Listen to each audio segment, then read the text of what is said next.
미국 국방부가 비상사태에 돌입했습니다. 딸들이 한국에서 돌아오질 않아요. 한국 주둔 미군 여성 장교들이 동시에 한국 영주권을 신청했기 때문입니다. 후회는 단 1%도 없습니다. 더 놀라운 건 이들이 모두 최정예 군인이라는 사실입니다. 헬기 조종사, 정보 장교, 특수부대원까지 미국이 자랑하는 엘리트들이 왜 한국 땅을 떠나지 못하는 걸까요? 저는 케이틀린 모건입니다.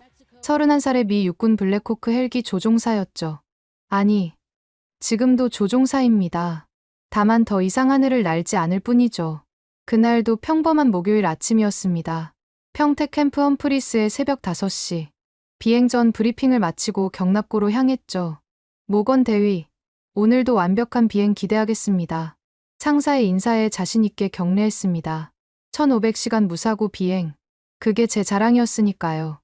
헬기 정비구역에 도착했을 때 뭔가 이상한 느낌이 들었습니다. 평소와 달리 정비병들이 수군거리고 있었거든요. 토마스는 어디 있어?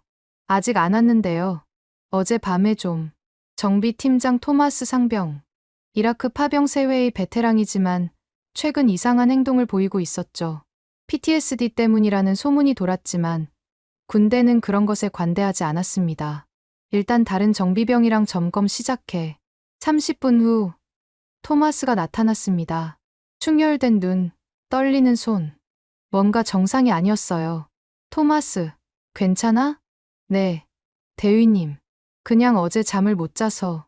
지금 생각하면 그때 멈췄어야 했습니다. 하지만 저는 예정된 임무가 있었고 토마스를 믿었죠. 치명적인 실수였습니다. 오전 8시 정각. 정비 작업의 마지막 단계였습니다. 헬기를 크레인으로 들어 올려 하부를 점검하는 작업이었죠. 저는 콕핏에서 시스템을 체크하고 있었습니다. 갑자기 토마스의 비명이 들렸습니다. 안 돼. 버튼을 잘못. 무언가 끊어지는 소리와 함께 헬기가 기울었습니다. 크레인 케이블 하나가 끊어진 겁니다. 순간 모든 것이 슬로우 모션처럼 보였어요. 뛰어. 누군가의 외침이 들렸지만 이미 늦었습니다. 7톤짜리 헬기가 제 쪽으로 쓰러지고 있었으니까요. 콕핏이 뭉개지면서 제 하반신이 조종석에 깔렸습니다. 척추를 타고 올라오는 끔찍한 통증. 다리가 이상한 방향으로 꺾여 있는 게 보였어요. 메딕, 메딕. 정비병들이 소리치는 게 들렸습니다. 의식이 흐려지면서 마지막으로 본 것은 토마스의 얼굴이었어요.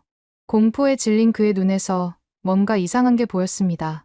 동공이 비정상적으로 확대되어 있었죠. 약물. 그가 약물을. 의식을 잃기 전 마지막 생각이었습니다. 깨어났을 때는 미군 121병원 중환자실이었습니다. 온몸에 튜브가 연결되어 있었고 하반신은 전혀 감각이 없었어요. 모건 대위님, 정신이 드십니까? 군의관 스미스 소령의 얼굴이 보였습니다. 그의 표정은 어두웠죠. 제 다리는 느낌이 없어요. 일단 안정을 취하셔야 합니다. 상태가 솔직히 말해주세요. 제발. 스미스 소령이 차트를 들여다보며 한숨을 쉬었습니다. 척추 4번과 5번이 압박 골절됐습니다. 신경 손상이 심각하고요. 현재로서는 하반신 마비 가능성이 높습니다. 마비. 그 단어가 귓가에 맴돌았습니다. 헬기 조종사가 걷지도 못한다니. 하늘을 나는 사람이 땅에서도 제대로 서지 못한다니. 토마스는요? 구속됐습니다. 약물 검사에서 메스암페타민 양성 반응이 나왔어요. PTSD 치료를 빙자해 불법 약물을 복용했던 겁니다. 분노가 치밀어 올랐습니다. 그의 나약함 때문에 제 인생이 끝장났다니. 최소 5년 이상의 군사 재판을 받을 겁니다. 하지만 그게 제 다리를 돌려주진 못하겠죠. 스미스 소령이 고개를 끄덕였습니다. 죄송합니다. 저희가 할 수 있는 건 다 했습니다만. 그날 오후 혼자 남은 병실에서 처음으로 울었습니다. 10년간 군인으로 살면서 한 번도 눈물을 보인 적 없었는데 창밖으로 블랙호크가 날아가는 게 보였습니다. 저 하늘이 이제 영원히 제 것이 아니라는 생각에 가슴이 찢어졌죠. 대위님, 실례합니다. 낯선 목소리에 고개를 돌렸습니다. 한국인 간호사였어요. 이름표에 최은영이라고 적혀 있었죠. 혹시 한국 병원에서 치료받을 생각은 없으신가요? 뜬금없는 질문이었습니다. 한국 병원이요? 네. 제 사촌 동생이 작년에 오토바이 사고로 하반신 마비 판정받았어요. 미군 병원에서요. 그런데 분당 서울대병원에서 치료받고 지금은 마라톤을 뛰고 있거든요. 믿기 어려운 이야기였습니다. 하지만 그녀의 눈빛은 진지했어요. 척추 손상 치료는 한국이 세계 최고 수준이에요. 특히 통합재활 치료는 기적을 만들어내기로 유명하죠. 포기하지 마세요. 그녀가 건넨 병원 팸플릿을 멍하니 바라봤습니다. 희망은 포기하지 않는 자의 것이다라는 문구가 눈에 들어왔죠. 과연 희망이란 게 아직 남아있는 걸까요? 부서진 날개를 가진 새에게도 다시 날 기회가 있을까요? 그때는 몰랐습니다. 이것이 제 인생을 완전히 바꿔놓을 시작점이 될 거라는 것을. 그리고 한국이라는 나라가 제게 얼마나 큰 선물을 줄지도요. 사고 일주일 후 정식 의료 심사가 있었습니다. 미군 의료진 5명이 제 상태를 평가했죠. 모건 대위, 현실을 받아들이셔야 합니다. 의료심사위원장 존슨 대령의 목소리는 차가웠습니다. 척추 손상이 너무 심각합니다. 신경 재생 가능성은 5% 미만이고요. 의학적으로 봤을 때 하반신 마비는 확정적입니다. 재활 치료는요? 물리치료라도 6개월간 시도해볼 수는 있습니다. 하지만 기대하지 마십시오. 이런 수준의 손상은 그가 말끝을 흐렸습니다. 하지만 저는 알고 있었죠. 회복 불가능이라는 단어를 삼킨 거라는 걸. 의무 전역 절차를 시작하겠습니다. 장애 등급은 70%로 책정됐고 연금은 더 이상 듣고 싶지 않았습니다. 31살에 연금이나 받으며 살라는 건가요? 병실로 돌아와 천장을 바라봤습니다. 하얀 천장이 제 미래처럼 텅 비어 보였죠. 대위님, 최은영 간호사가 또 찾아왔습니다. 한국 병원 얘기 진지하게 생각해 보셨어요? 미군 의료진도 포기했는데 무슨 소용이. 미군 병원은 표준 치료만 해요. 하지만 한국은 달라요. 특히 분당서울대병원 재활의학과 박현우 교수님은 그녀가 휴대폰으로 뭔가를 보여줬습니다. 기적적으로 회복된 환자들의 사례였죠. 이분은 경추골절로 전신마비 판정받았는데 2년 만에 걸었어요. 이분은 척수 손상으로. 하나하나 설명하는 그녀의 눈빛이 너무 진지했습니다. 왜 저한테 이렇게 관심을 가지시는 거죠? 그녀가 잠시 망설이다 말했습니다. 저희 아버지도 군인이셨어요. 한국군이요. 훈련 중 사고로 하반신 마비 판정받으셨죠. 그때가 30년 전이었는데. 그래서요? 지금은 택시 운전하세요. 매일 10시간씩 운전대 잡으시죠. 포기하지 않으셨거든요. 그녀의 말에 뭔가 뜨거운 게 치밀어 올랐습니다. 다음 날 상부의 한국병원 전원을 요청했습니다. 미친 짓이야, 모건. 직속상관 브라운 중령이 화를 냈습니다. 우리 의료 시스템이 세계 최고야. 한국병원, 동양의학 같은 미신을 믿는 거야? 최소한 시도는 해보고 싶습니다. 비용은? 보험 처리는? 책임 문제는? 복잡한 행정 절차가 기다리고 있었습니다. 하지만 포기할 수 없었죠. 그때 뜻밖의 도움이 왔습니다. 모건 대위, 기지 사령관 피터슨 준장이 병실을 찾아왔습니다. 한국 병원 전원을 원한다고? 네, 사령관님. 토마스 사건. 내 책임도 있다. PTSD 징후를 무시했으니까. 그가 창밖을 바라보며 말을 이었습니다. 작년에 한미의료 교류 프로그램으로 분당서울대병원을 방문했었다. 놀라웠어. 우리가 포기한 환자들을 살려내더군. 그럼 전원을 승인하겠다. 비용은 특별 예산으로 처리하고 대신 한 가지 조건이 있다.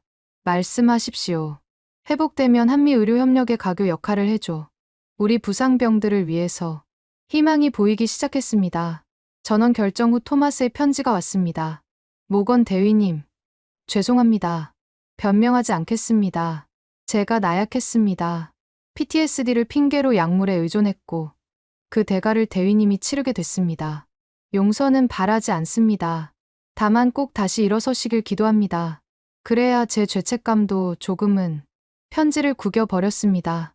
그의 사과가 제 다리를 돌려줄 순 없으니까요. 마지막 미군 병원에서의 밤. 최은영 간호사가 작은 선물을 건넸습니다. 한국 전통 매듭이에요. 행운을 빈다는 의미죠. 빨간 실로 정교하게 엮은 매듭이었습니다. 고맙습니다. 정말로. 박현우 교수님께 제가 미리 연락드렸어요. 최고의 의사예요. 그리고 포기하지 않는 의사예요. 환자가 포기해도 끝까지 싸우는 분이죠. 다음 날 아침, 앰뷸런스에 실려 분당으로 향했습니다. 차창 밖으로 한국의 풍경이 스쳐 지나갔죠. 낯선 간판들, 복잡한 도로, 분주한 사람들. 과연 이 낯선 나라가 제게 기적을 줄 수 있을까요? 앰뷸런스가 병원에 도착했을 때 믿기 어려운 광경이 펼쳐졌습니다. 의료진 10여 명이 입구에서 대기하고 있었던 겁니다. 케이틀린 모건 대위님이시죠? 기다리고 있었습니다. 그들의 눈빛에서 뭔가 다른 것을 느꼈습니다. 미군 병원의 차가운 시선과는 달랐어요. 이들은 절 고칠 수 없는 환자가 아닌 반드시 살려야 할 사람으로 보고 있었습니다. 휠체어에서 병상으로 옮겨지는 순간 누군가 속삭였습니다. 걱정 마세요. 여기선 기적이 일상이거든요. 정말일까요? 부서진 날개도 다시 펼 수 있을까요? 병실 문이 열리고 한 남자가 들어왔습니다. 예상과 달리 젊었어요. 30대 초반으로 보였죠. 안녕하세요. 모건 대위님. 재활의학과 박현우입니다. 유창한 영어에 놀랐습니다. 한국 의사들은 다 영어를 이렇게 잘하나요? 존스 홉킨스에서 3년간 연수했거든요. 그때 미군 병원에서도 일했고요. 그가 제 차트를 꼼꼼히 살피기 시작했습니다. 표정이 점점 진지해졌죠. 미군 병원 소견서를 봤습니다. 하반신 마비 확정 판정을 내렸더군요. 네. 그래서 전역 절차를. 잠깐만요. 그가 제 말을 끊었습니다. 직접 검사해보기 전에는 모릅니다. 특히 이런 말은 하지 마세요. 확정, 불가능, 포기. 이 단어들은 제 사전에 없거든요. 이상한 의사였습니다. 오만해 보일 수도 있는데 왠지 믿음이 갔어요. 내일부터 정밀 검사를 시작합니다. MRI, CT, 근전도, 신경전도, 가능한 모든 검사를 할 겁니다. 이미 미군 병원에서 거긴 거고 여긴 여깁니다. 우리 방식대로 다시 봐야죠. 그가 일어서며 말했습니다. 아, 그리고 내일부터 할아버지가 오실 겁니다. 할아버지요? 한의학과 노영택 교수님이요. 84세이신데 아직도 현역이세요. 침술의 대가죠. 침술이요. 그런 게 척추 손상에. 박 교수가 미소 지었습니다. 모건 대위님, 여기 오신 이상 열린 마음을 가지셔야 해요. 서양의학이 전부가 아니거든요. 다음 날 아침 6시 문이 열리더니 백발의 노인이 들어왔습니다. 미군 아가씨구나. 한국말이었지만 왠지 따뜻함이 느껴졌어요. 통역 간호사가 설명했습니다. 노 교수님이 맥을 보시겠대요. 할아버지의 손이 제 손목에 닿았습니다. 눈을 감고 한참을 그러고 계시더니 뭔가 중얼거렸어요. 기혈이 막혔지만 완전히 죽진 않았다. 희망이 있다. 그리고 가방에서 가느다란 침대를 꺼내기 시작했습니다. 잠깐, 이건 너무. 아가씨, 날 믿어. 60년간 이 일만 했어. 이상하게도 거부감이 들지 않았습니다. 할아버지의 눈빛이 너무 따뜻했거든요. 첫 번째 침이 허리에 꽂혔습니다. 예상과 달리 아프지 않았어요. 오히려 뭔가 따뜻한 기운이 퍼지는 느낌이었죠. 이게 뭐예요? 기의 흐름을 돕는 거야. 막힌 걸 뚫어주는 거지. 30분간의 침술이 끝나고 할아버지가 말했습니다. 매일 올 거야. 포기하지 마. 오후에는 박 교수팀의 검사가 이어졌습니다. 미군 병원과는 차원이 달랐어요. 여기 보세요. 모니터를 가리키며 박 교수가 설명했습니다. 미군 병원은 이 부분을 완전 손상으로 봤는데 자세히 보면 신경 일부가 살아있어요. 5% 정도지만 5%로 뭘 할 수 있죠? 5%면 충분합니다. 거기서 시작하는 거예요. 그의 확신에 찬 목소리가 인상적이었습니다. 저녁 무렵 간호사들이 왔습니다. 저희가 담당 간호팀이에요. 앞으로 가족처럼 지낼 거니까 편하게 생각하세요. 팀장 간호사 김선영 씨가 밝게 웃었습니다. 근데 한국 음식 드실 수 있어요? 잘 모르겠어요. 기지 안에서만. 내일부터 한국 음식에 도전해봐요. 음식도 치료의 일부거든요. 그날 밤 병실에 혼자 남았을 때 천장을 바라봤습니다. 미군 병원과는 완전히 다른 분위기였어요. 그곳에선 절 처리해야 할 케이스로 봤다면 여기선 살려야 할 생명으로 보는 것 같았습니다. 다음 날부터 본격적인 치료가 시작됐습니다. 오전 6시 노 교수님의 침술, 오전 8시 한약 복용, 오전 9시 물리치료, 오후 1시 전기자극 치료, 오후 3시 작업치료, 오후 5시 또 다른 침술. 죽을 것 같아요. 일주일 만에 음을 올렸습니다. 박 교수가 웃었습니다. 그만큼 몸이 반응한다는 거예요. 좋은 신호죠. 하지만 여전히 다리는 모건 대위님, 척추신경이 재생되려면 최소 3개월은 필요해요. 지금은 겨우 일주일이고요. 그가 제 어깨에 손을 올렸습니다. 매일 0.1mm씩만 나아져도 3개월이면 1cm예요. 그게 기적의 시작이죠. 어느 날 점심시간, 특별한 방문객이 왔습니다. 안녕하세요. 저 최은영 간호사 기억하시죠? 미군 병원의 그 간호사였습니다. 은영 씨, 어떻게 여기까지? 걱정되어서요. 어때요? 한국 병원은? 신기해요. 침도 맞고, 한약도 먹고, 맛은 어때요? 솔직히 한약은 최악이에요. 우리는 함께 웃었습니다. 그래도 희망이 보이시죠? 아직은 잘 모르겠어요. 박 교수님 믿으세요. 작년에 미군 환자 3명 고치셨어요. 다들 미국에서 포기한 케이스였죠. 그녀의 말이 위로가 됐습니다. 2주차가 되던 날, 작은 변화가 일어났습니다. 뭔가 느껴져요. 물리치료 중 왼쪽 엄지발가락에 미세한 감각이 돌아온 겁니다. 대박, 벌써요? 물리치료사가 흥분했습니다. 박 교수님, 빨리 오세요. 박 교수가 달려와 확인했습니다. 맞네요. 신경이 살아나기 시작했어요. 이게 가능한 일인가요? 가능하고 말고요. 이제 시작입니다. 그날 저녁, 병실에서 혼자 울었습니다. 희망의 눈물이었죠. 정말로 기적이 일어나고 있는 걸까요? 창밖으로 보이는 서울의 야경이 아름다웠습니다. 이 낯선 도시가 제게 새로운 시작을 주고 있었어요. 치료 3주차, 드디어 휠체어에 앉을 수 있게 됐습니다. 작은 진전이었지만 제게는 큰 의미였죠. 밖에 나가보실래요? 김선영 수간호사가 제안했습니다. 병원 밖으로요? 네. 맨날 병실에만 있으면 우울해져요. 신선한 공기도 쐬고, 진짜 한국도 구경하고요. 망설였지만 결국 동의했습니다. 답답하긴 했거든요. 토요일 오후, 박현우 교수가 직접 휠체어를 밀어줬습니다. 특별 나들이 가이드를 자청했어요. 교수님이 직접요? 주말이잖아요. 저도 쉬는 날이고요. 병원을 나서자 낯선 풍경이 펼쳐졌습니다. 분당의 번화가는 생각보다 현대적이었어요. 배고프지 않으세요? 조금요. 한국 음식 제대로 먹어본 적 있어요? 기지 안한국 식당에서 불고기랑. 박 교수가 웃었습니다. 그건 한국 음식이 아니에요. 진짜를 보여드릴게요. 그가 데려간 곳은 작은 순대국밥집이었습니다. 할매 순대국 간판이 정겹게 느껴졌죠. 어머, 현우야. 60대 할머니가 반갑게 맞았습니다. 할머니, 제 환자분이에요. 미군이시고요. 할머니의 눈이 휘둥그레졌습니다. 어머나, 다쳤구나. 많이 아팠겠네. 무슨 말인지 몰랐지만 따뜻한 눈빛은 이해할 수 있었어요. 휠체어는 내가 밀게. 현우 너는 자리 잡아. 할머니가 자연스럽게 휠체어를 밀었습니다. 마치 손녀를 대하듯 조심스럽게요. 여기 앉아. 따뜻한 대로. 구석진 아늑한 자리로 안내됐습니다. 곧 김이 모락모락 나는 순대국밥이 나왔죠. 이게 뭐예요? 순대국밥이요. 한국의 소울푸드죠. 첫 숟가락을 떴을 때 놀랐습니다. 진한 국물이 온몸을 따뜻하게 해줬거든요. 우와, 맛있어요. 박 교수가 통역하자 할머니가 활짝 웃었습니다. 더 줄까? 많이 먹어. 아픈 사람은 잘 먹어야 낫지. 할머니는 계속 반찬을 가져다 줬습니다.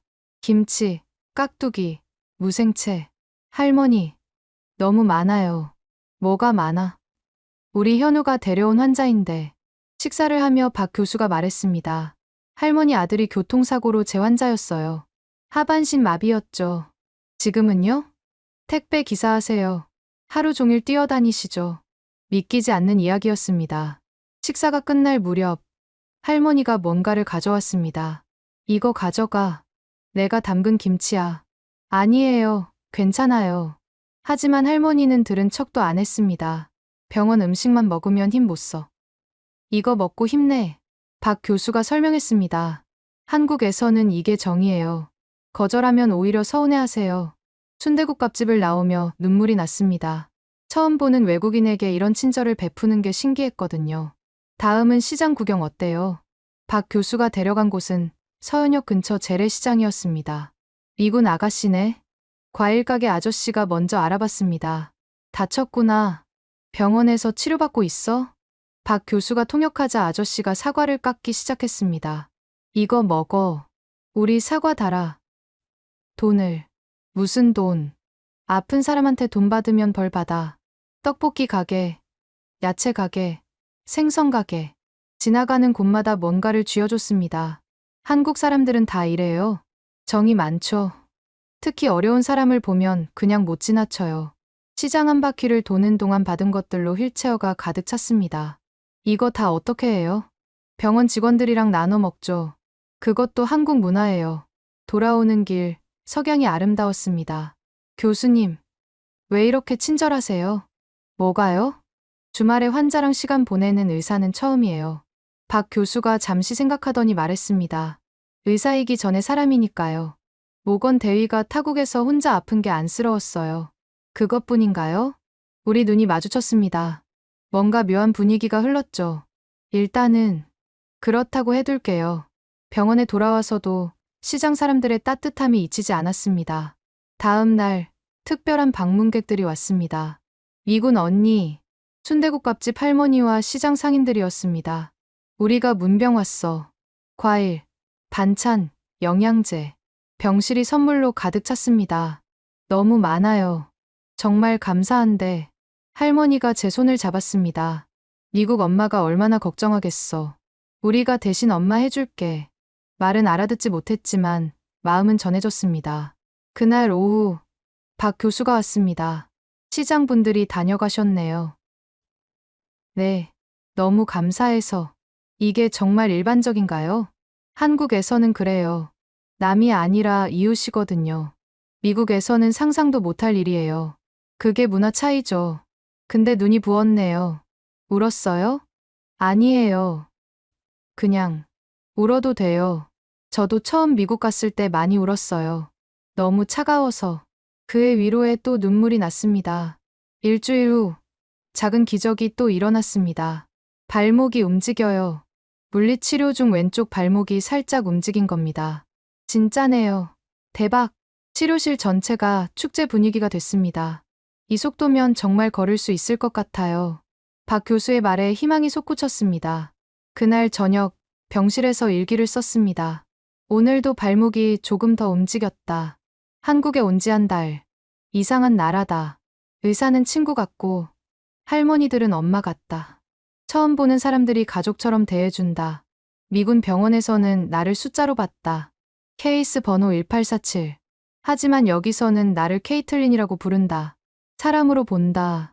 다리도 중요하지만 더 큰 걸 얻고 있는 것 같다. 이게 뭔지는 아직 모르겠다. 하지만 따뜻하다.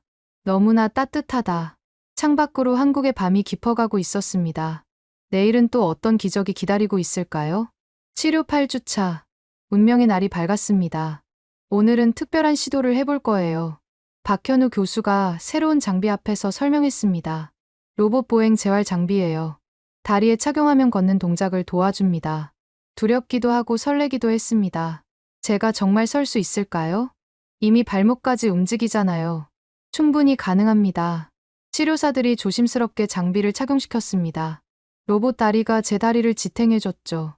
자, 천천히 일어서 봅시다. 2달 만에 처음으로 발이 땅에 닿았습니다.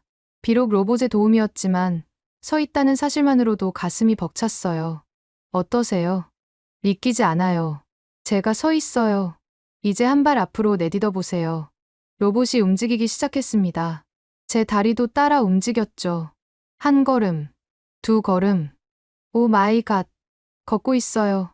라고 영어로 외쳤습니다. 치료실에 있던 모든 사람이 박수를 쳤습니다. 노영택 할아버지도 흐뭇하게 지켜보셨죠. 아이고, 우리 미군 아가씨가 걸었네. 10걸음을 걷고 다시 휠체어에 앉았을 때 온몸이 땀으로 흠뻑 젖어 있었습니다. 힘들죠? 아니요. 행복해요. 너무 행복해서 힘든 줄도 몰랐어요. 박 교수가 제 어깨를 토닥였습니다. 이제 시작이에요. 여기서 포기하지 않으면 로봇 없이도 걸을 수 있을 거예요. 그날 저녁 병실에서 혼자 있는데 박 교수가 찾아왔습니다. 축하드리려고 가져왔어요. 작은 케이크를 들고 있었습니다. 첫 걸음을 축하합니다라고 적혀 있었죠. 교수님, 사실 더 일찍 가져오고 싶었는데 용기가 안 났어요. 무슨 용기요? 그가 의자에 앉으며 말했습니다. 모건 대위, 아니 케이틀린. 이런 말 해도 될지 모르겠지만 심장이 빠르게 뛰기 시작했습니다. 저는 의사고 당신은 환자죠. 직업 윤리상 이런 감정을 가져선 안 되는데. 교수님도 느끼셨군요. 우리 눈이 마주쳤습니다. 저도 이상했어요. 교수님을 보면 다리 통증도 잊어버리고 아침 회진 시간만 기다리고. 정말요? 네. 미쳤죠? 제가 환자인데 미치지 않았어요. 저도 똑같으니까. 그가 조심스럽게 제 손을 잡았습니다. 처음 봤을 때부터 특별했어요. 절망적인 상황에서도 포기하지 않는 강인함. 그리고 웃을 때 너무 아름다워요. 얼굴이 빨개졌습니다. 31년 인생에서 이런 고백은 처음이었거든요. 하지만 저는 미국으로 돌아가야 해요. 알아요.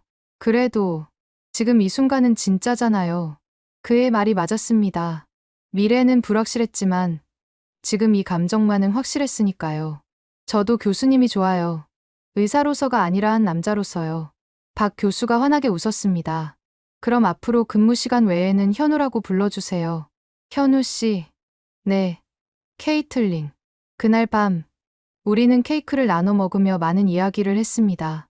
그의 꿈, 제 과거, 미래의 불안, 현재의 행복. 한국이 좋아졌어요? 네. 처음엔 낯설기만 했는데 이제는 편해요. 다 나으면 뭘 하고 싶어요? 한강에서 자전거 타고 싶어요. 남산타워도 가고 싶고. 약속할게요. 꼭 같이 가요. 희망이 현실이 되어가고 있었습니다. 다음 날부터 재활 훈련의 강도가 높아졌습니다. 로봇 없이 평행봉을 잡고 서는 연습, 균형 잡기, 근력 운동. 할 수 있어요. 조금만 더. 물리치료사들의 응원 속에서 매일 조금씩 나아졌습니다. 2주 후, 드디어 로봇 없이 일어섰습니다. 자, 평행봉 잡고 한 발 내딛어 보세요. 떨리는 다리로 한 발을 내딛었습니다. 비틀거렸지만 넘어지지 않았어요. 됐어요. 혼자 걸었어요. 현우가 달려와 절 안아줬습니다. 의사와 환자 사이의 선을 넘는 순간이었지만 그 누구도 이상하게 보지 않았어요. 축하해요. 정말 대단해요. 현우 씨가 있어서 가능했어요. 순대국밥집 할머니와 시장 상인들에게도 소식이 전해졌습니다. 우리 미군 딸이 걸었다고? 다음 날 병실이 축하 인파로 가득 찼습니다. 아이고, 기특해라. 우리가 얼마나 기도했는데. 할머니가 떡을 한 상자 가져오셨습니다. 이거 나눠 먹어. 복 나누는 거야. 시장 상인들도 각자 선물을 가져왔습니다. 앞으로 시장에 걸어서 와. 더 맛있는 거 줄게. 이들의 축하가 가족의 것처럼 느껴졌습니다. 그날 저녁, 현우와 병원 옥상에 올라갔습니다. 휠체어가 아닌 두 발로 선 채로요. 서울 야경이 이렇게 아름다운 줄 몰랐어요. 케이틀린이 서 있으니까 더 아름다워 보여요. 진부한 멘트예요. 진심인데요. 우리는 나란히 서서 도시의 불빛을 바라봤습니다. 현우 씨, 저 완전히 나으면 어떻게 될까요? 무슨 의미로요? 우리요. 이 관계요. 그가 제 손을 꼭 잡았습니다. 환자가 아닌 여자로, 의사가 아닌 남자로 다시 시작하면 되죠. 제가 미국으로 돌아가도요? 거리가 문제면 제가 따라가면 되고, 당신이 여기 남고 싶으면 남으면 되고. 그렇게 간단해요? 사랑은 복잡하게 생각할수록 어려워져요. 그의 단순 명료한 대답이 마음에 들었습니다. 저도 단순하게 생각해 볼게요. 어떻게요? 지금 이 순간, 현우 씨랑 있는 게 행복해요. 그거면 충분하지 않을까요? 현우가 미소 지었습니다. 이제 완전히 한국 사람 다 됐네요. 왜요? 한국 사람들은 현재를 중요하게 생각하거든요. 지금 이 순간의 행복으려. 별이 빛나는 하늘 아래서 우리는 오래도록 서 있었습니다. 2달 전에는 영원히 설 수 없을 거라 생각했는데, 이제는 사랑하는 사람과 나란히 서서 미래를 꿈꾸고 있었죠. 기적은 정말로 있었습니다. 그리고 그 기적은 한국이라는 나라가 이곳 사람들이 만들어준 것이었어요. 3개월의 재활 치료가 끝나갈 무렵, 이제 저는 목발 없이도 천천히 걸을 수 있게 됐습니다. 기적 같은 회복이었죠. 그런데 그때 모든 것을 뒤흔드는 이메일이 도착했습니다. 케이틀린 모건 대위, 의료 심사 결과, 현역 복무 가능 판정, 소령 진급 심사 대상자 선정.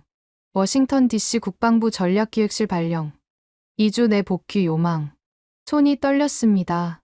소령 진급, 펜타곤 근무. 한때는 꿈꿨던 길이었죠. 하지만 지금은 무슨 일이에요? 현우가 제 표정을 보고 물었습니다. 본국 복귀 명령이 왔어요. 소령 진급이랑 펜타곤 발령이요. 현우의 얼굴이 굳었습니다. 축하해요.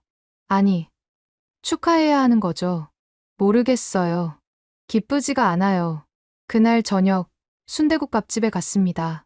할머니가 반갑게 맞아주셨죠. 어머, 우리 딸 걸어서 왔네. 하지만 제 표정을 보시고는 눈치채셨어요. 무슨 일 있어?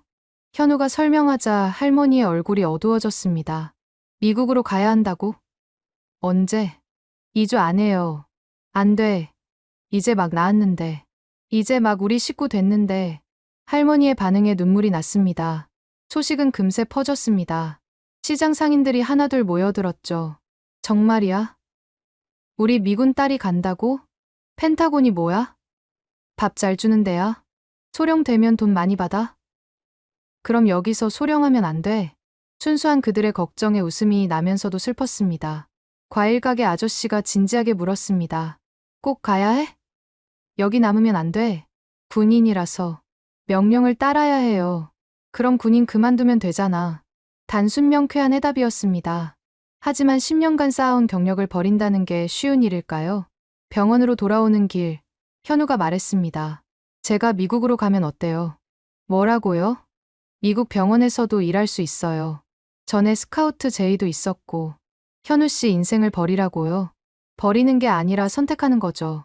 케이틀린과 함께하는 삶을요. 그의 진심에 가슴이 뭉클했습니다. 다음 날 기지 사령관을 만났습니다. 모건 대위, 완전히 회복됐다니 기적이군. 한국 의료진 덕분입니다. 펜타곤에서 자네를 원한다. 한미 군사협력 전문가가 필요하다고. 알고 있습니다. 하지만 표정이 왜 그래? 영광스러운 자리 아닌가? 솔직하게 말했습니다. 사령관님, 저는 여기 남고 싶습니다. 뭐, 한국에서 새로운 삶을 찾았습니다. 이곳 사람들이 저를 살렸고, 가족이 되어줬습니다. 사령관이 한숨을 쉬었습니다. 개인적으로는 이해한다. 하지만 군인은 알고 있습니다. 그래서 더 고민됩니다. 일주일의 시간을 받았습니다. 그 사이 노영택 할아버지가 찾아오셨습니다. 미국 간다고? 아직 결정 못했어요. 할아버지가 제 맥을 짚더니 말씀하셨습니다. 몸은 나았지만 마음이 아프구나. 할아버지, 내가 한 가지 물어보자. 어디에 있을 때 행복하니? 단순한 질문이었지만 답은 명확했습니다. 여기요. 한국이요. 그럼 답이 나왔네. 행복한 곳이 네 집이야. 할아버지의 말씀이 큰 울림을 줬습니다. 주말에 현우 가족을 만났습니다. 부산에서 올라오신 부모님은 따뜻한 분들이었어요. 아이고, 예쁘네. 우리 현우가 복 받았구나. 어머니가 제 손을 잡으셨습니다. 고생 많았지. 타국에서 아프기까지 했으니. 괜찮아요. 오히려 덕분에 좋은 일이 많았어요. 현우한테 들었어. 미국 가야 한다고? 네. 아직 고민 중이에요. 아버지가 말씀하셨습니다. 우리야 현우가 행복하면 그만이야. 미국이든 한국이든. 근데 며느리는 한국에 있으면 좋겠다. 어머니의 솔직한 말씀에 모두 웃었습니다. 저녁을 먹으며 현우 어머니가 물으셨습니다. 김치 먹을 수 있어? 네. 이제 김치 없으면 밥 못 먹어요. 어머. 완전 한국 사람 다 됐네. 가족들과 시간을 보내며 느꼈습니다. 이미 저는 이들의 가족이 되어가고 있다는 것을. D-Day 3일 전, 병실에서 짐을 정리하고 있었습니다. 미군 병원에서 가져온 물건들, 한국에서 받은 선물들. 정리하는 거예요? 현우가 들어왔습니다. 어차피 정리는 해야 하니까요. 결정했어요? 고개를 저었습니다. 미치겠어요. 머리로는 가야 한다고 하는데, 가슴은 여기 있고 싶다고 하고. 현우가 제 옆에 앉았습니다. 케이틀린, 하나만 물어볼게요. 뭐요? 10년 후를 상상해보세요. 펜타곤에서 중령 계급장 달고 일하는 모습이랑 한국에서 평범하게 사는 모습. 뭐가 더 행복할 것 같아요? 눈을 감고 상상해봤습니다. 워싱턴의 차가운 사무실, 계급과 성과로 평가받는 일상. 그리고 한국의 따뜻한 정, 현우와의 소박한 일상, 시장 사람들과의 수다. 답은 명확했습니다. 여기요. 한국에서의 삶이요. 그럼 결정된 거 아니에요. 하지만 10년 경력을. 케이틀린, 경력이 밥 먹여주나요? 행복이 밥 먹여주죠. 순대국밥집 할머니와 똑같은 말이었습니다. 그날 밤, 저는 결심했습니다. 계급보다 행복을 선택하기로, 경력보다 사랑을 선택하기로, 미국보다 한국을 선택하기로. 다음 날 아침, 사령관실로 향했습니다. 손에는 2개의 서류가 들려 있었죠. 하나는 복귀 명령서, 하나는 전역 신청서. 들어오세요. 사령관실에 들어서자 피터슨 준장이 기다리고 있었습니다. 결정했나? 모건 대위? 네. 사령관님. 저는 전역 신청서를 책상 위에 올려놓았습니다. 준장의 표정이 복잡해졌습니다. 정말인가? 소령 진급과 펜타곤을 포기하고? 네. 신중히 생각한 결정입니다. 이유를 들을 수 있을까? 심호흡을 하고 말했습니다. 한국이 제 집이 되었습니다. 이곳에서 다시 걷는 법을 배웠고, 사랑을 찾았고, 진정한 행복이 무엇인지 알게 됐습니다. 후회하지 않겠나? 오히려 떠난다면 평생 후회할 것 같습니다. 준장이 창밖을 바라보며 말했습니다. 사실 예상했네. 한국에 정착하는 미군이 늘고 있거든. 특히 이곳 문화를 깊이 경험한 사람들이. 사령관님도 이해하시나요? 30년 전, 나도 비슷한 선택의 기로에 있었네. 그때는 군을 택했지만, 가끔 궁금하더군. 다른 선택을 했다면 어땠을까? 그가 서류에 서명했습니다. 3개월 후 저녁이네. 그동안 후임 인수인계 잘 부탁하네. 감사합니다. 사령관님. 밖으로 나오면서 어깨가 가벼워졌습니다. 10년간의 무게를 내려놓은 기분이었죠. 바로 현우에게 전화했습니다. 했어요. 전역 신청서 냈어요. 정말요? 진짜로? 네. 이제 3개월 후면 민간인이에요. 지금 어디예요? 당장 가겠습니다. 30분 후, 현우가 숨을 헐떡이며 나타났습니다. 미친 짓 했어요. 회진 중간에 뛰쳐나왔어요. 괜찮아요? 케이틀린이 전역한다는데 회진이 무슨 의미가 있어요. 그가 저를 꼭 안아줬습니다. 후회 없어요. 단 1%도요. 고마워요. 정말 고마워요. 저야말로요. 기다려줘서. 소식은 빠르게 퍼졌습니다. 순대국밥집에 도착하자 이미 소문이 나 있었어요. 진짜야. 우리 딸이 안 간다고? 할머니가 저를 꼭 안아주셨습니다. 잘했어. 정말 잘했어. 시장 상인들이 모여들었습니다. 이제 진짜 우리 식구네. 미군 딸이 아니라 그냥 우리 딸이야. 축하 파티가 즉석에서 열렸습니다. 막걸리가 돌고, 전이 붙여지고, 노래가 울려 퍼졌죠. 케이틀린이 한국 사위 봤대. 이제 김치찌개도 끓여야지. 한국말도 제대로 가르쳐야 해. 웃고 떠드는 이들을 보며 확신했습니다. 제가 옳은 선택을 했다는 것을. 전역을 3주 앞둔 어느 날, 현우가 특별한 계획을 세웠습니다. 오늘은 중요한 곳에 가야 해요. 어디요? 깜짝 선물이에요. 따라오기만 하세요. 차를 타고 도착한 곳은 남산타워였습니다. 케이블카를 타고 올라가는 동안 서울 전경이 한눈에 들어왔죠. 와, 정말 아름다워요. 맞죠? 하지만 이건 시작일 뿐이에요. 타워에 도착해서 현우가 데려간 곳은 자물쇠가 가득한 테라스였습니다. 여기가 뭐예요? 사랑의 자물쇠예요. 연인들이 영원한 사랑을 약속하며 자물쇠를 걸죠.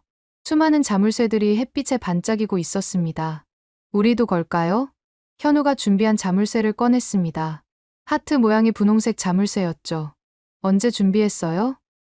사실 2달 전부터요. 케이틀린이 꼭 한국에 남을 거라 믿었거든요. 함께 자물쇠에 이름을 새겼습니다. 현우 하트 케이틀린, 포에버라고 영어로 적었습니다. 자, 같이 걸어요. 찰칵.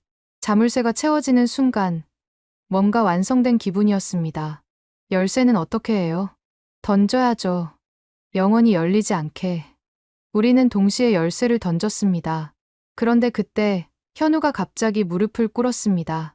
케이틀린, 심장이 멎는 것 같았습니다. 주변 사람들이 하나둘 쳐다보기 시작했죠. 처음 만났을 때 당신은 부서진 날개를 가진 새 같았어요. 하지만 지금은 누구보다 높이 날 수 있는 사람이 됐죠. 현우가 작은 상자를 꺼냈습니다. 저와 함께 한국에서, 이 땅에서 영원히 함께 해주시겠어요? 반지가 햇빛에 반짝였습니다. 현우 씨, 케이틀린 모건, 저와 결혼해 주시겠습니까? 눈물이 났습니다. 행복의 눈물이었죠. 네, 네, 1000번이라도 네. 현우가 반지를 끼워주는 순간, 주변에서 박수가 터져 나왔습니다. 축하해요. 콩그레츄레이션 이라고 영어로 외치는 사람도 있었습니다. 모르는 사람들이 축하해주는 이 순간이 너무 한국적이고 너무 따뜻했습니다.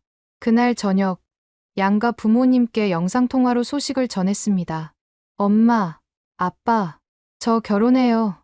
미국에 계신 부모님은 놀라셨지만 곧 축하해 주셨습니다. 그 청년이 널 다시 걷게 해준 사람이지? 네, 맞아요. 언제 만나볼 수 있을까? 결혼식 때 오실 거죠? 당연하지. 한국 결혼식이 어떤지 너무 궁금해. 현우 부모님도 기뻐하셨습니다. 아이고, 드디어 우리 며느리 됐네. 어머니, 아버지, 잘 부탁드려요. 부탁은 무슨. 이제 진짜 가족이야. 저녁식 날이 밝았습니다.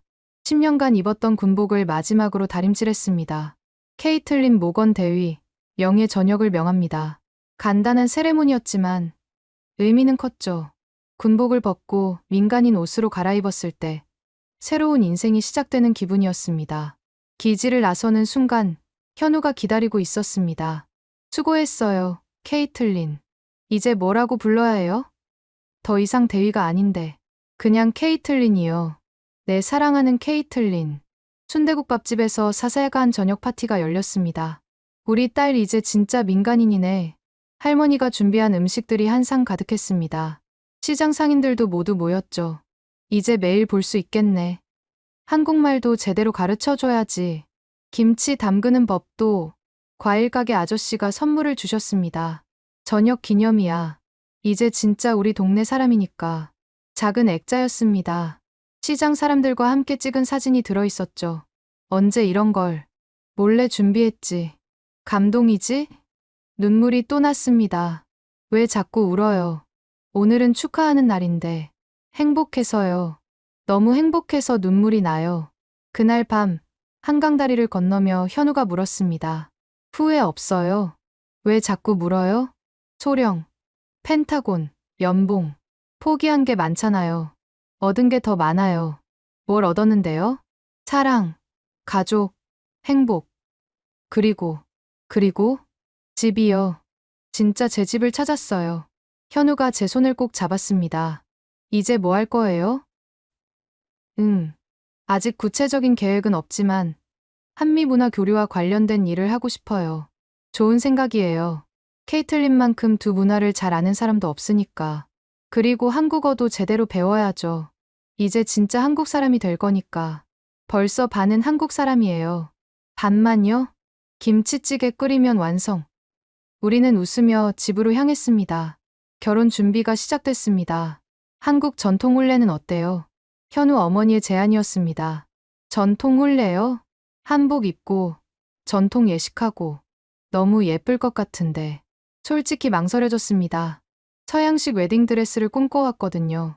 하지만 순대국밥집 할머니의 한마디가 결정적이었습니다. 한국 사람 되려면 한국식으로 해야지. 내가 한복 골라줄게. 그렇게 한국 전통 혼례를 하기로 했습니다. 결혼식 일주일 전, 특별한 손님이 찾아왔습니다. 모건 대위님. 아니, 이제 민간인이시구나. 미군 병원의 최은영 간호사였습니다. 은영 씨, 어떻게? 결혼 소식 듣고 왔어요.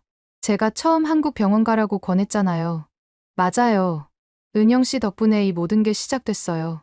다행이에요. 정말 잘 됐어요. 행복해 보여요.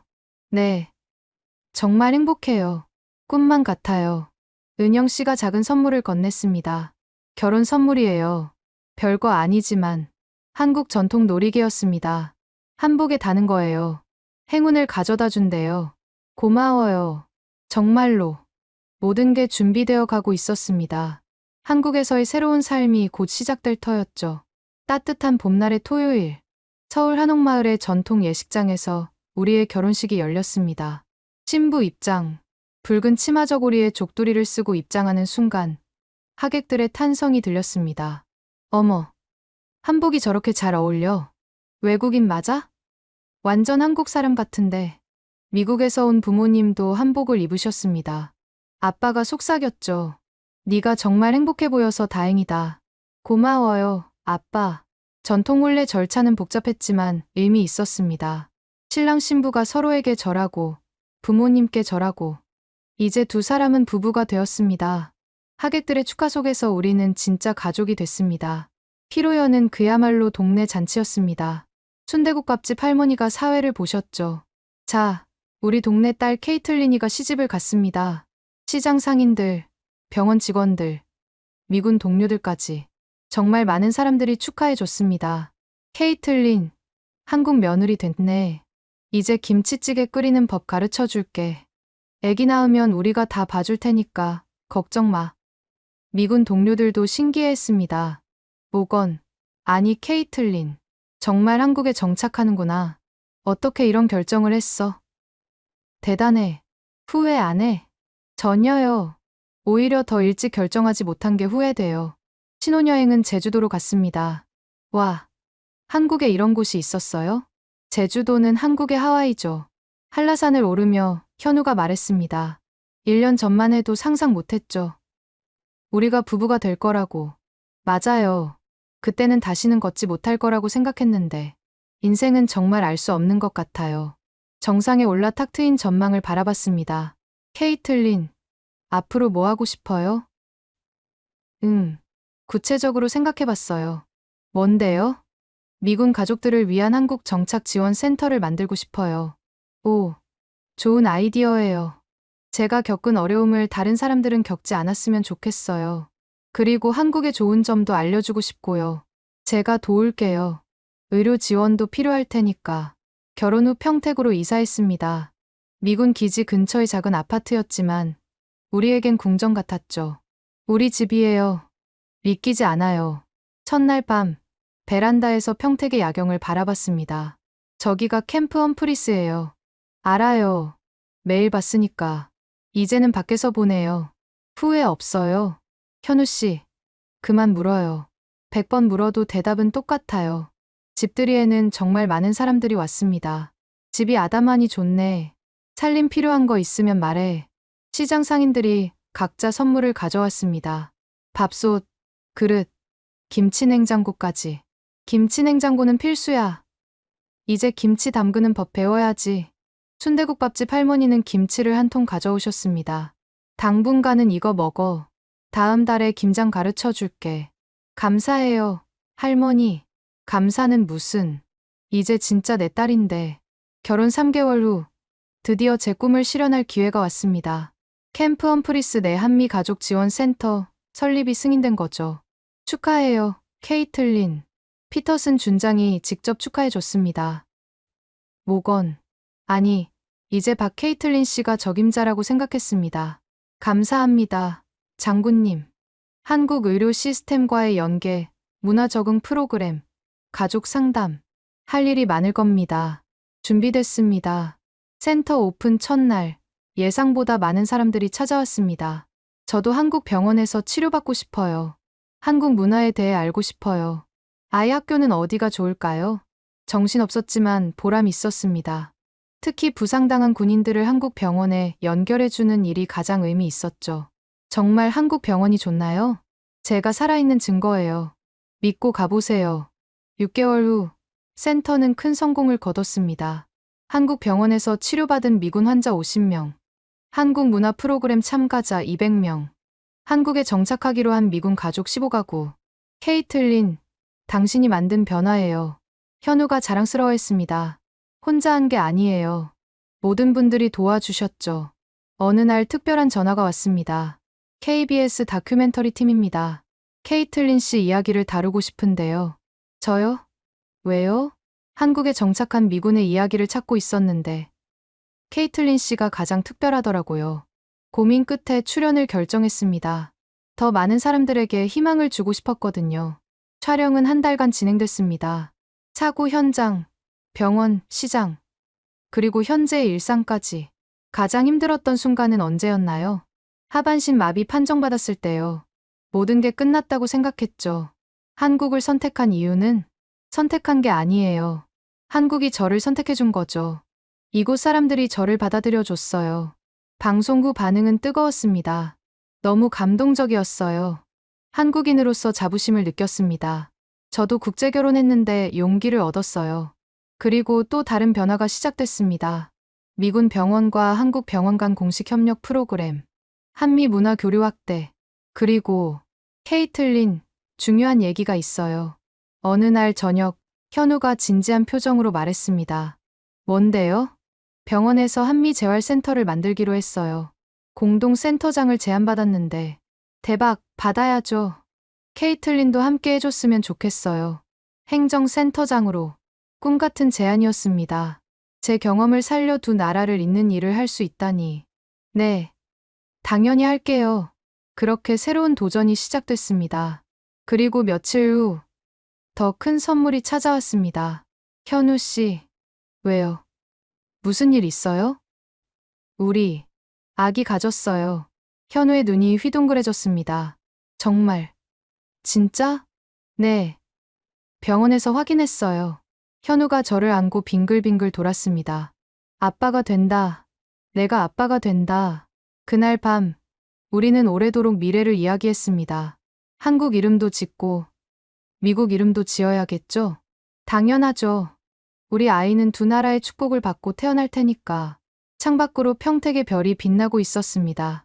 1년 전 사고로 모든 걸 잃었다고 생각했는데, 지금은 더 많은 걸 얻었습니다. 사랑, 가족, 일, 그리고 곧 태어날 아이까지.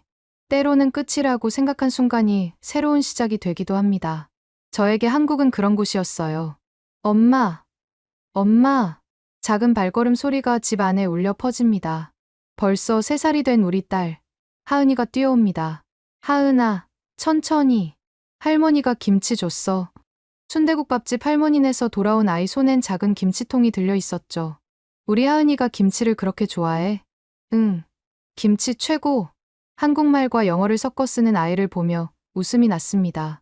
3년이 지난 지금, 저는 두 아이의 엄마가 됐습니다. 첫째 하은이와 작년에 태어난 둘째 데이빗. 데이빗도 할머니 보고 왔어? 옹알이로 대답하는 아들을 보며 현우가 웃었습니다. 오늘 센터에 신규 가족 몇 팀 왔어? 5 가족이요. 모두 한국 정착을 고민하고 있대요. 한미재활센터는 이제 단순한 의료시설을 넘어섰습니다. 문화교류의 장이 되었죠. 내일은 김장 체험 프로그램이지? 네. 벌써 30명이 신청했어요. 미군 가족들이 김장을? 다들 궁금해해요. 진짜 한국 문화를 체험하고 싶다고. 저녁 식탁에서 하은이가 젓가락질을 완벽하게 합니다. 하은이 젓가락질 진짜 잘한다. 할머니가 가르쳐 줬어. 시장 할머니들이 하은이를 손녀처럼 키워주셨죠. 엄마, 김치찌개 더 주세요. 라고 영어 한국어를 섞어서 말했습니다. 하은아, 한국말로 해야지. 엄마, 김치찌개 더 주세요. 그래. 우리 딸. 평범한 일상이지만 특별합니다. 두 문화가 자연스럽게 어우러진 우리 가족만의 모습이니까요. 주말이면 시장에 갑니다. 어머, 우리 하은이 왔네. 과일 가게 아저씨가 반갑게 맞아주십니다.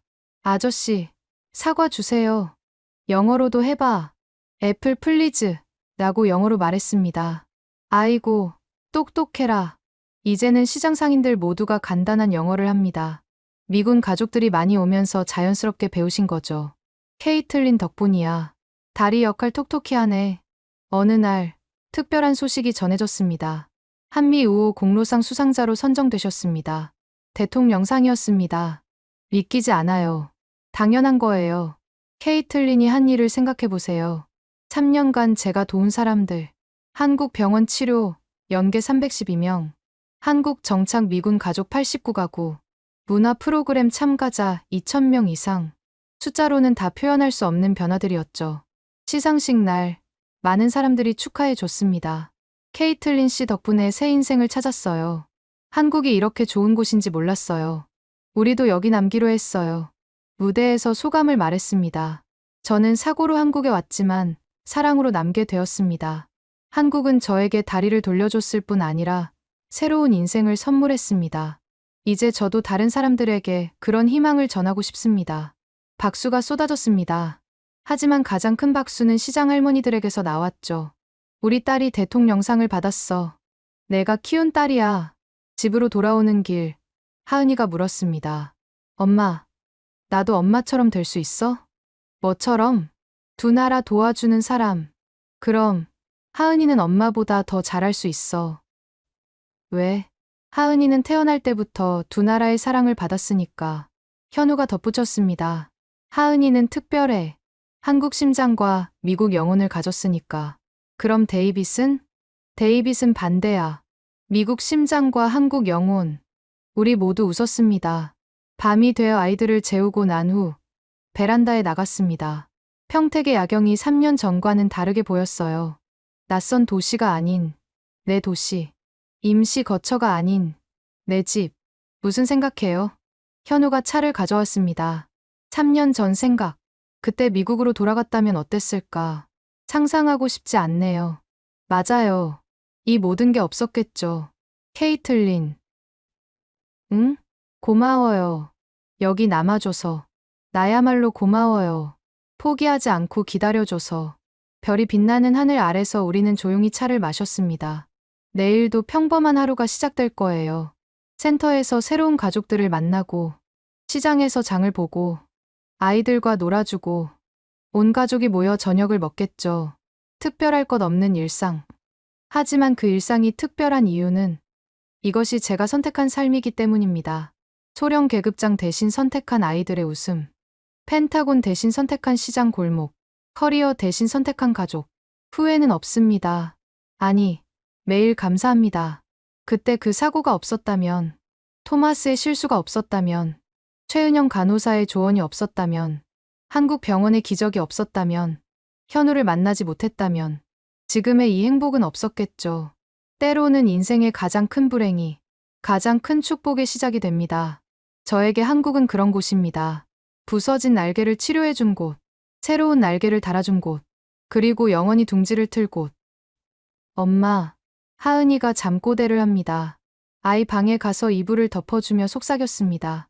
잘 자, 내 사랑. 엄마가 지켜줄게. 한국어로 한 번, 영어로 한 번. 이것이 우리 가족의 방식입니다.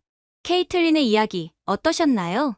사고로 모든 것을 잃을 뻔했던 한 미군 여성이 한국에서 발견한 것. 그것은 단순한 치료가 아니었습니다. 정이었고, 사랑이었고, 새로운 삶이었죠. 소령 진급도, 펜타곤 근무도 포기했지만, 그녀는 말합니다. 후회는 단 1%도 없다고. 왜일까요? 그녀가 얻은 것이 더 크기 때문입니다. 매일 아침 시장 할머니가 우리 딸 하고 부르는 목소리, 두 문화를 자유롭게 넘나드는 아이들의 웃음, 함께 늙어갈 사랑하는 사람. 그리고 집이라 부를 수 있는 곳.